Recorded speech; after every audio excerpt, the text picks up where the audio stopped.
Hi, I'm Teresa from Phoenix Gate Crafts, and something that's come up a few times with a few friends and family is this question of why bother making my own socks?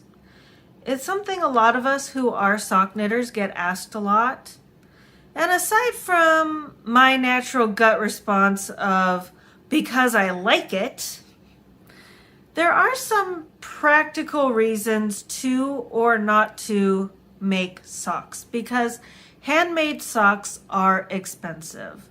And it makes sense asking because the cheapest yarn I've found to make socks with is Patton's Kroy.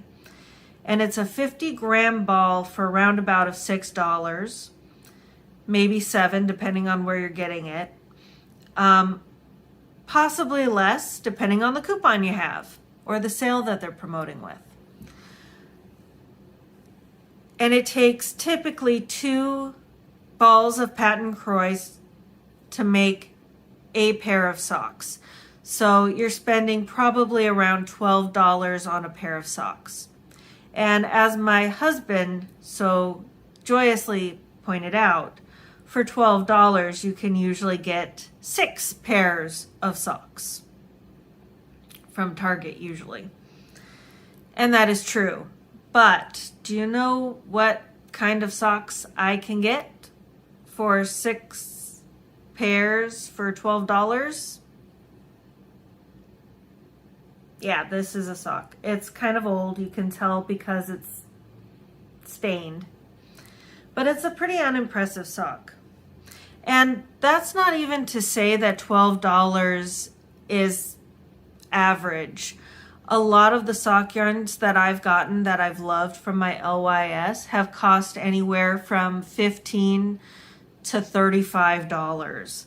And there are some that are more expensive that are absolutely delightful. So it can cost a pretty penny for some beautiful sock yarn. But do you know what I can make with that sock yarn?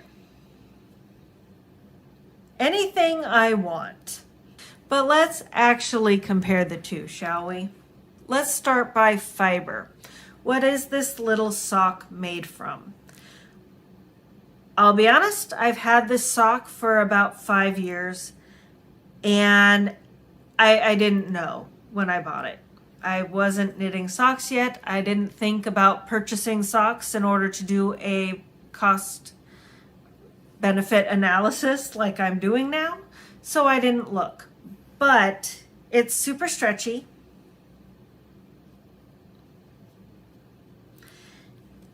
Which tells me that there's probably some spandex or nylon in it. I doubt there's any wool. There might be some cotton. It isn't 100% cotton because if it were, it wouldn't stretch. What is this sock made out of? 75% superwash merino wool, 25% nylon. And that actually does make a huge difference. Man-made fibers don't breathe and they don't wick away sweat. They are very stretchy, but that stretch has more to do with the fibers than the weave. Because this sock is made out of entirely man-made fibers, the big uncomfortable thing about them is that my foot is always soaking wet when I finish doing anything in this sock.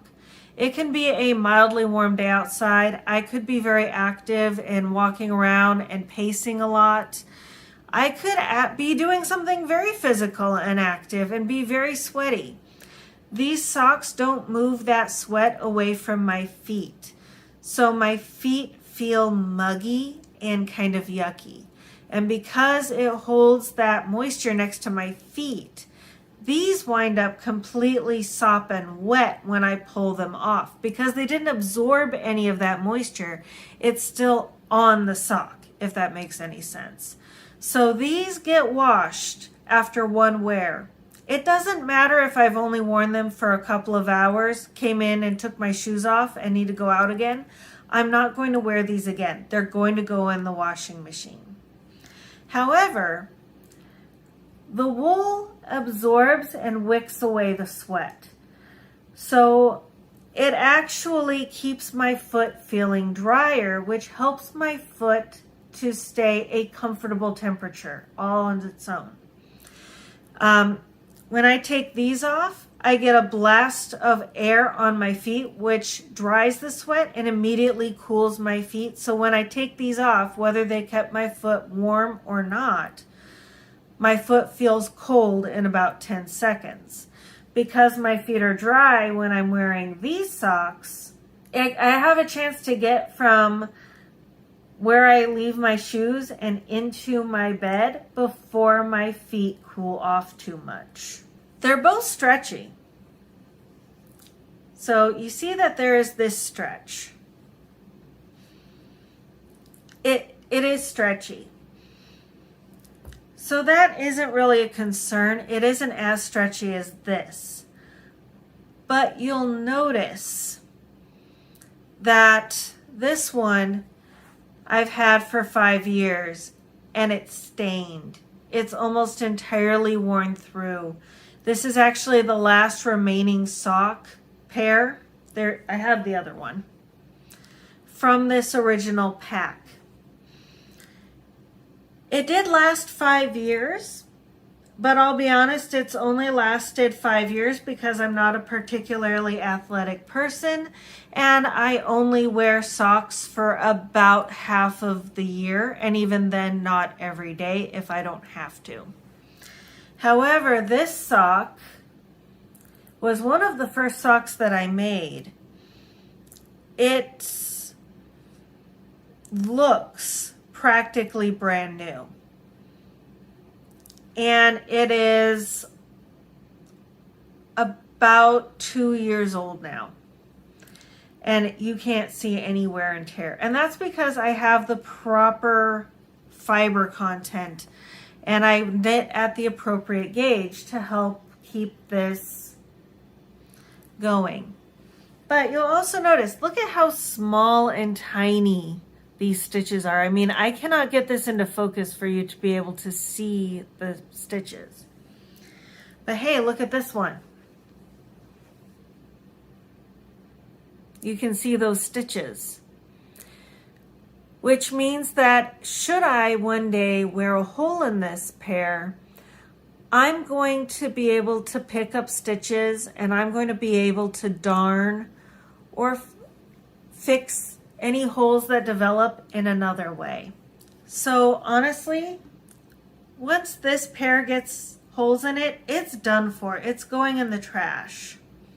But this one I'll actually be able to fix. And quite frankly, with the way that this one is going, it's probably not going to get a hole in it for several more years. I might be able to get this pair of socks to last for a good 15 or 20 years, which is not unheard of in the home knit sock community. And last but not least, let's talk fit. Do I look like a person who has a foot that's this small? I don't. This is honestly a one size fits many sizes. I think this was a size 4 to a size 7 shoe size. I wear size 6.5 to 7 depending on style. This sock looks bigger, doesn't it? That's because this is one sock fits my foot. This is how big my foot is, minus about 10%, so that it stretches a little bit. Look at that size difference. That's part of why this lasts longer. It is actually sized so that it fits properly. It doesn't have to overstretch to fit my foot. My toes don't crinkle, and that makes it a much more comfortable wearing experience. It also improves wear and tear having properly fitting socks. And anything that I need for my foot, like if I had a high arch or if I have a high instep, I have a particularly small heel, so I can actually adjust the pattern for my socks to fit that. And so I can get a pair of socks that fits my feet like they should fit my feet. And people pay good money for socks that actually fit their feet properly, because socks that fit last longer, because they're not rubbing in weird or wrong ways. And I can compensate. If I was somebody who was tough on my socks, I could compensate and put extra padding or extra fabric in an area that gets a lot of wear and tear. I can make sure in an area that has a lot of wear and tear that I have a firmer gauge and a tighter twist of yarn with a higher nylon content to help it last longer. And the cool thing is, because I use superwash and nylon, this sock is machine washable as well. And because I get this custom, perfect fitting sock that does everything that a sock actually should, that's what makes these socks worth their money. Not to mention, it's about 19 to 20 hours of enjoyment in making them. And it's sometimes a lot of fun matching a sock yarn with a sock pattern. Anyway, if you have any naysayers who are complaining about you spending all your money on sock yarn, you can refer them to this video or use these words as your own. You have my royal permission to plagiarize in this case. Anyway, I seriously do hope that this helps you. Happy crafting. Enjoy your sock knitting. Bye.